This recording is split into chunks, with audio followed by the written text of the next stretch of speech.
The uber luxurious Mercedes EQS has had an update. Yes, it will still open the door for you. But the big story isn't about the luxury, and in fact you might not even notice the external changes at first glance, but underneath it has had a complete overhaul. So in this video we're going to get nerdy and explain the tech on it, because that is the really exciting bit. We could play a game and spot the difference between old EQS and new EQS, but it would be a short game because there aren't many. However, you will have spotted this, the return of the upright Mercedes badge. It's so statesman-like, isn't it? Wouldn't it be cool if you flicked it and then it magically opened an enormous frunk? But it doesn't do that because there's no frunk. It's got all the HVAC stuff in there, which manages all the important heating and cooling for all the systems in the car. You can opt for an illuminated Mercedes badge as well if you want to go a bit more modern. This is where it is getting a bit different though. Come down here with me. So we've got a slightly new redesign under there on the bumper, but this is the big bit, isn't it? The new illuminated grille. So Mercedes says there are 108 little twinkling stars in there. I haven't counted them all, but I'll take them for their word. You also get redesigned lights. You've got a couple of the lovely stars in each of those. Now, I want to talk to you about the lights. I want you to think about 6 football pitches, or soccer pitches, depending on where you live in the world, I know. So it's a lot. So Mercedes say that their high beam can illuminate 600 metres down the road, which is 6 football pitches. So look, I think Mercedes matrix lights are usually really good at shielding oncoming drivers and not dazzling them. Of course, these are smart, they'll adapt to the conditions and other road users. But modern headlights in general are getting very bright. There has been loads of press about it in the UK recently. Some of it not very good. So I'm curious to see what you think. Are super bright headlights like this helpful? Or are we getting a bit blinded by progress? I made a joke there. It's really bad because it's a German car. Now, before we get onto efficiency, which as I said, huge part of the tech on this, let's give a shout out to the colour. Look at it. I think it's actually just called Sparkle Black. You know, just say it like it is, Mercedes. I love that. Sparkle it really does. When you look closely, it's got tiny little particles of glass in it.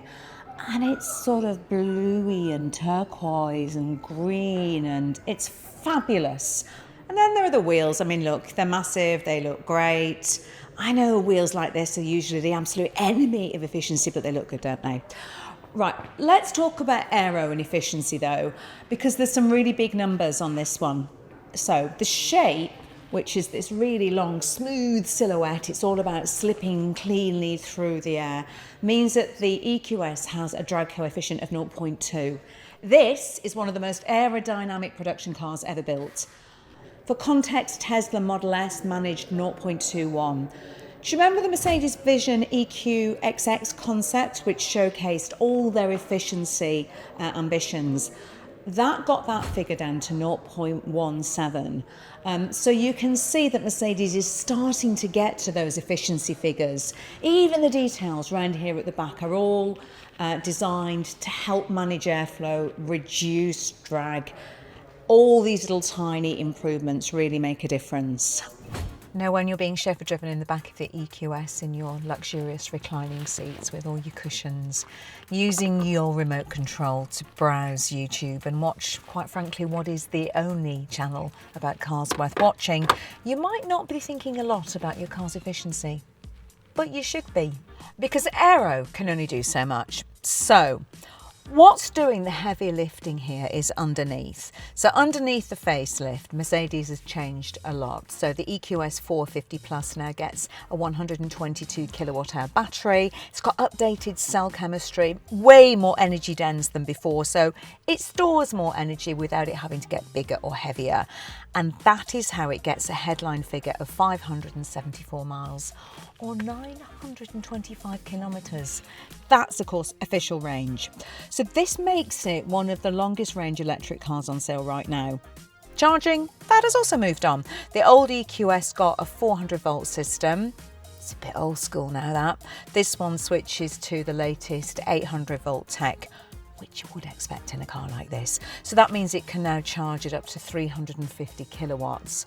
So on paper, it means you can add around 320 kilometres, about 200 miles of range in about 10 minutes. Now 350 kilowatt charging does sound great on a press release, doesn't it? But peak numbers, you know, they look good in a press release, but the real story when it comes to charging is how long the car can actually hold that speed for. So we don't have a proper charging curve yet, and we'll reserve judgment on that until we can test it properly.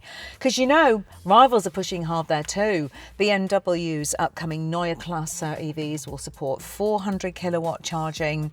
So this is quickly becoming a charging race, more than a 0 to 62 race, although maybe it's both. Oh, and I forgot to mention that it does a very clever trick. So if you plug into one of the more powerful 400 volt chargers, what the car does is effectively split the battery in two, not physically, of course, because that would be a bit silly. In terms of charging capacity, charges each one separately, delivering up to 175 kilowatts. So yes, it's very clever. Oh, and they've also added vehicle to home and vehicle to grid capability as well. Mercedes has introduced new electric motors which are smaller and more efficient. And there's a 2-speed gearbox on the rear axle now as well, a bit like the Porsche Taycan, which helps balance strong acceleration with better efficiency at motorway speeds. The regen braking system has been upgraded too. Mercedes says it can now recover up to 385 kilowatts of energy when you slow down. All of which just tells you one thing. Basically, this car is obsessed with efficiency. Now we've really got to start with this in here, the yoke. So the reason Mercedes has got this in the EQS is because it can now use steer-by-wire technology. So that means there's no physical connection between the steering wheel and the wheels themselves. Get your head around that for a minute. No steering column, no metal shaft running down the rack. Instead, when you turn it, sensors read the movement, send that to a computer, the electric motors turn the wheels. Mercedes says it's the first German manufacturer to bring steer-by-wire to a production car. The idea itself isn't completely new though. Infiniti have used it, Lexus has experimented with it, Peugeot is actually planning to introduce it to some of its cars later this decade. And then there's the Cybertruck, of course, that has it. However, look, because everything is controlled electronically, the steering is much more precise. So the EQS only has about 170 degrees of lock from side to side, which is tiny. So when you're parking or doing a tight U-turn, you're not doing that big hand-over-hand shuffle anymore. In a car this big, it makes a difference. I tried this out yesterday. It was fab. This car is more than 5 metres long. It can now turn thanks to this, and also it's got rear wheel steering in about 11 metres. That's the same turning circle as something like a VW ID3 or a Golf. And honestly, it is a really good system. I was surprised at how intuitive it is, how natural it feels, and how quickly actually you get used to the smaller inputs you need to make to it. Before you panic, there's loads of backup systems all written into the technology, so you are going to be absolutely fine. And there's other advantages too, you know, without that massive wheel, designers get more freedom. So freedom with what a steering wheel could look like. It could be a yoke, could be a controller, could be a joystick. So they were telling me they didn't want to do anything too radical because it's new technology, but I reckon we'll see some really interesting developments on this going forward. From a woman's point of view, I actually really liked it. I'm quite small. I think sometimes I get in cars and the steering wheel is massive. I like the fact that you get good visibility of the controls in front of you. But I also just like the size and how tactile it is. I mean, for me, I would welcome this in any car I drive going forward, but I would love to know what you think because I know it's really different technology. My favourite bit of the interior though?